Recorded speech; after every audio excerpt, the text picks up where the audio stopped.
আলাইকুম, welcome to Tanzina's recipe. আশা করি আপনারা সবাই ভালো আছেন। যেমনই নাম তার তেমনই স্বাদ, তা হচ্ছে চিতল মাছ।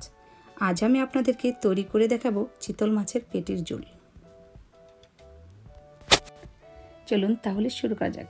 এখানে আমি চিতল মাছের পেটি নিয়েছি 5 পিস। এটাকে ভালোভাবে ধুয়ে ক্লিন করে নিয়েছি, পানি জড়িয়ে রেখেছি। মরিচের গুঁড়া নিয়েছি 1 টেবিল চামচ, জিরার গুঁড়া 1 টেবিল চামচ, হলুদের গুঁড়া 1 টেবিল চামচ, ধনিয়ার গুঁড়া 1 টেবিল চামচ, আর নিয়েছি আদা রসুন পেস্ট নিয়েছি 1 টিস্পুন, নিয়েছি পেঁয়াজ কুচি 1 কাপ, ধনিয়া পাতা কুচি পরিমাণ মতো, নিয়েছি 5-6টি কাঁচামরিচ ফালি করে রেখেছি, তেল নিয়েছি 1/2 কাপ।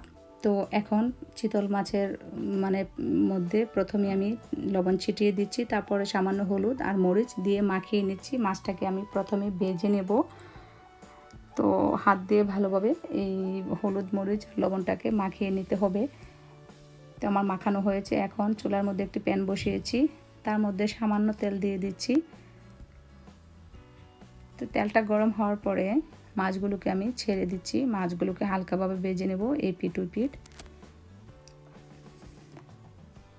আর চিতল মাছের পেটির অংশটাতে কাটা পরিমাণটা কম থাকে, সেজন্য এই পেটির মাছটাকে সবাই ঝোল খেতে পছন্দ করে, আর পিঠের অংশটাতে একটু কাটার পরিমাণ বেশি থাকে। তো এখন মাছগুলোকে আমি উল্টিয়ে দিচ্ছি। মাছগুলো একটু ভাজা হয়েছে। তো ওই পিঠটা যখন ভাজা হবে তারপর আমি মাছগুলোকে উঠিয়ে নেব। ওই পিঠ ভাজা হওয়া পর্যন্ত আমি অপেক্ষা করব।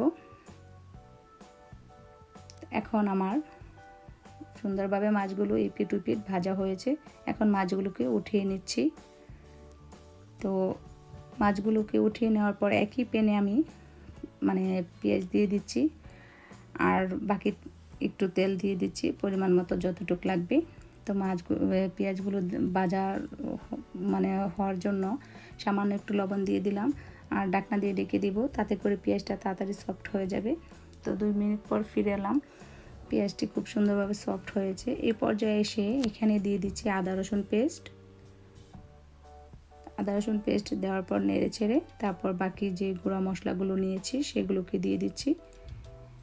তো অনেকেই অনেক গরম মশলাও ইউজ করে মাছের মধ্যে। আমি মনে করি গরম মশলা দেওয়ার কোনো প্রয়োজন নেই। তো এখন কাঁচামরিচ ফালি করা কাঁচামরিচগুলোও দিয়ে দিলাম। তারপর সামান্য একটু পানি দিয়েছি যেন মশলাটা পুড়ে না যায়। মশলাটা সুন্দরভাবে কষানো হচ্ছে। এখন আরও একটু পানি দিয়ে দিচ্ছি। যতটুকু পরিমাণের পানি ঝোল পছন্দ করেন গ্রেভিটা অতটুকুই দিবেন আপনারা। তো আমি এখন মশলাটা সুন্দরভাবে কষানো হয়েছে। এই পর্যায়ে এসে মাছগুলো দিয়ে দিলাম, আর মাছগুলোকে সুন্দরভাবে এভাবে ছড়িয়ে দিতে হবে। তারপর ঢাকনা দিয়ে ডেকে মিডিয়াম হিটে রেখে দিতে হবে 5 মিনিটের জন্য। আর তার আগে আমি একটু লেবুর রস দিয়ে দিচ্ছি, 1 পিস লেবু নিয়েছি।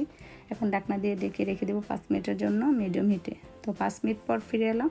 তো এখন মাছগুলো একটু সফট হয়েছে ঢাকনা দিয়ে ঢাকার পরে। তাতে এখন মাছটাকে আলতোভাবে উল্টিয়ে দিতে হবে যেন মাছটা ভেঙে না যায়। তো এই পর্যায়ে এসে ধনেপাতা দেব ছিটিয়ে, তারপর 2 মিনিটের জন্য আবারও ঢাকনা দিয়ে একদম লো হিটে রেখে দিব। তারপর আমি পরিবেশন করে আপনাদেরকে দেখাচ্ছি। তৈরি হয়ে গেল আমার চিতল মাছের পেটির ঝোল। প্রণালীটি যদি আপনাদের ভালো লাগে তাহলে আপনারা ট্রাই করতে পারেন। চিতল মাছ কে না পছন্দ করে, সবাই পছন্দ করে। তো যারা যারা এখনও আমার চ্যানেলটি সাবস্ক্রাইব করেননি, প্লিজ আমার ভিডিওটি লাইক এবং চ্যানেলটি সাবস্ক্রাইব করে আমার সাথেই থাকুন। আমাকে কমেন্ট করে জানাবেন কেমন হয়েছে। আজ এ পর্যন্তই। সবাই ভালো থাকুন, সুস্থ থাকুন। আল্লাহ হাফেজ।